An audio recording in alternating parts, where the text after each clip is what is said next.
Our new trade policy will also be great for the American farmer. I love the farmer.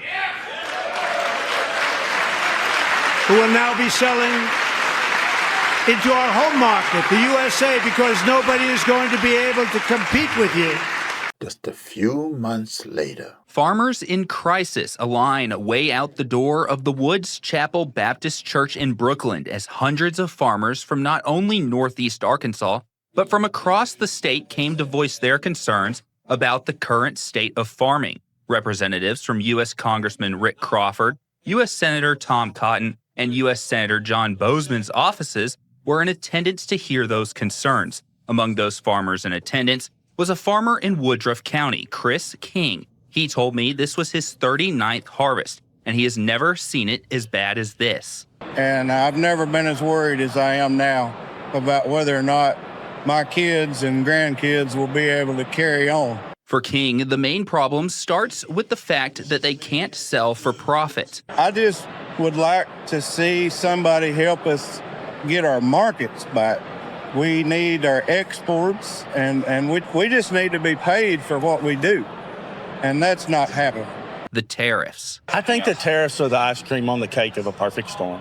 When you try to sell a product, okay, U.S. soybeans leaving New Orleans without the tariff to China are cheaper than Brazilian soybeans at the current market. But when you put the tariff on top of them, Brazilian beans are cheaper. So how can this be fixed? In the short term, they have no choice but to mail us a check. I don't know a farmer that likes the check program. Nobody wants to take taxpayer dollars, and nobody wants to go broke. And here's the blunt truth from someone not sugarcoating it. Right now, we're in a very dire situation. September is upon us. Harvest is starting in the deep south, and we have 0 bushels of soybeans on the books to be sold to China. Yeah, no shit. You voted for the tariff guy. And now Arkansas farmers want a handout. They want federal assistance. This poor ass red state that votes Republican every freaking year. They want a handout. You damn socialists. I guess you're finding out that racism sure is expansive, huh? It wasn't just temporary. China moved on. Long-term contracts with Brazil. We told you that China signed 20-year contracts with Brazil for soybeans. You laughed in our face. I'm not going to say I told you so,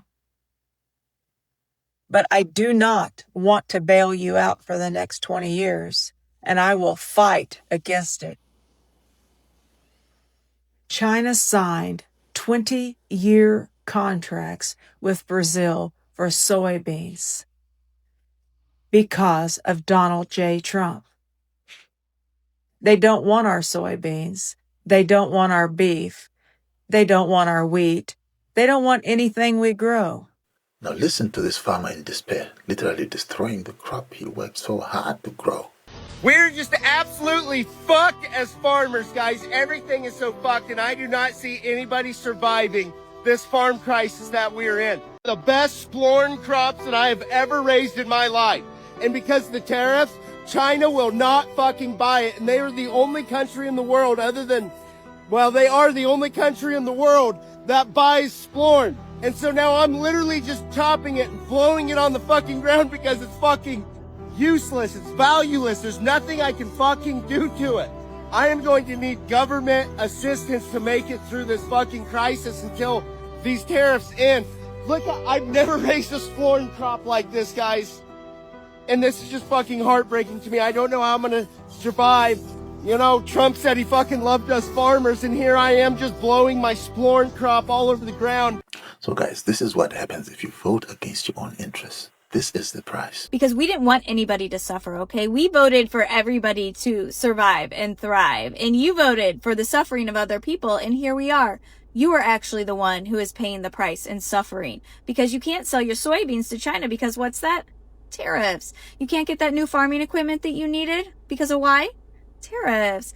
Didn't the experts tell you that? Didn't people warn you this would happen? But no, you let your internalized hate, racism, and misogyny override literal facts that were right there in front of your face that made you vote against your own best interests. And here you are, expecting a government bailout yet again. You didn't want anybody else to get government bailouts. That's socialism, and you don't like that. So what makes you so different and so deserving when you voted against government money going to anybody who has stumbled upon a hard time? Why do you get it? What makes you better than other people? Again, I don't like that we are having to say, I told you so. Okay, I wanted you to do well. I wanted you to survive and thrive. But this is what you voted for. Finally, another farmer who admits the bins are full, the markets are gone, and survival looks grim. This is the first time in my life farming that I still have crop in my bins that I can't sell. Basically, what we're getting out a bushel of corn or a bushel of rice would be like you making $5 an hour and trying to pay your bills at home. Mexico and China are the two biggest rice buyers for the United. They buy more rice off of us than anyone. And when they stop buying rice, we have nowhere to go with the rice. It won't be a trickle-down effect. It will be like flushing a toilet if the ag industry collapses. Totally 100% dependent upon the Lord Jesus Christ. I surrender it to him. Because there's goods that come in from other countries and companies, they're really in a bad position in so many different ways. They're uninspected. They may be very dirty and disgusting, and they come in and they pour in, and they hurt our American farmers. The tariffs will go on agricultural product coming into America, and our farmers, starting on April 2nd, our farmers are going to have a field day right now. So to our farmers, have a lot of fun. I love you too. I love you too. I love you too. I love you too.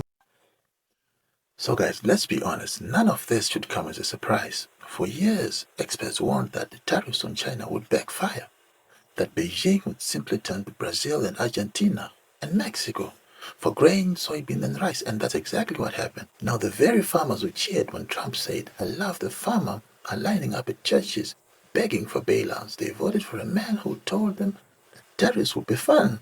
He told them other countries would pay, and instead they're paying with their livelihoods, with their crops, and their dignity. What's striking is the hypocrisy. The same communities mocked socialism, complained about handouts for the poor, for single mothers, for students, but now when their soybeans rot in the bins, they look sad. Suddenly socialism for me, not for thee. This isn't just about farming, guys. It's about policy choices. When you gamble with global trade, when you weaponize the tariffs without a plan, working people, not billionaires, carry the cost. The farmers who overwhelmingly voted for Trump are the ones finding out what FAFO really means. They're asking for the very handouts they once despised. So the next time a politician says trade wars are easy to win, remember this crisis. Remember the bins full of unsold corn and soybeans. Remember the farmers chopping their best crops and begging for subsidies. Because this is the real cost of lies, guys. In the end, it affects everybody. And America cannot afford to keep paying the price. Let me know what you think down below, guys. Please share and subscribe. Let's get to 100 subs. Thanks for watching.